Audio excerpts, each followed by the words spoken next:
So recently, after discovering that smoking crack under bridges with my homeless friends is illegal, I had to check my calendar to see if we have reached 1984, only to discover that it is spooky month. Me, with an amazing upload schedule and original ideas for YouTube videos, have decided to talk about the obscure urban legend Polybius.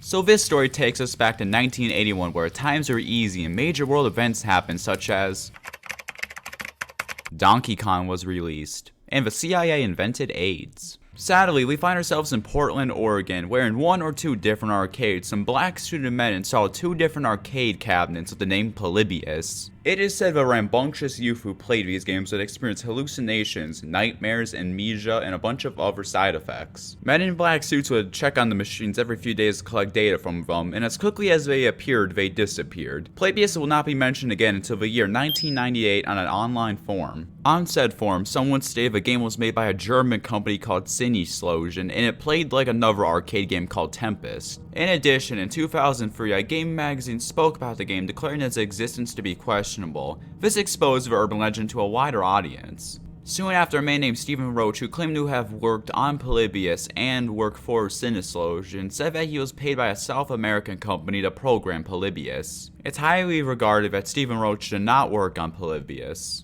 In fact, the original post from 1998 had an update in 2009 saying Stephen Roach is a liar and that they found a new lead in Kiev, Ukraine, and that they'd update us soon. We have not gotten an update, and I don't think we are. It's basically confirmed that Polybius does not exist. The alleged name of the company that made the game, Sinneslogen, translates to sensory deprivation, which is a bad cover name for a company which makes CIA brainwashing games. This is basically the equivalent of me naming my Albanian car wash Marcus Cash Wash. So with the reality that the game is not real, let's discuss how the myth is actually based in some fact. In 1981, there were two instances of children having health complications at arcades in Portland. One had a head migraine while playing Tempest, and another played Asteroids for 28 hours straight and had stomach complications after drinking too much Coca-Cola.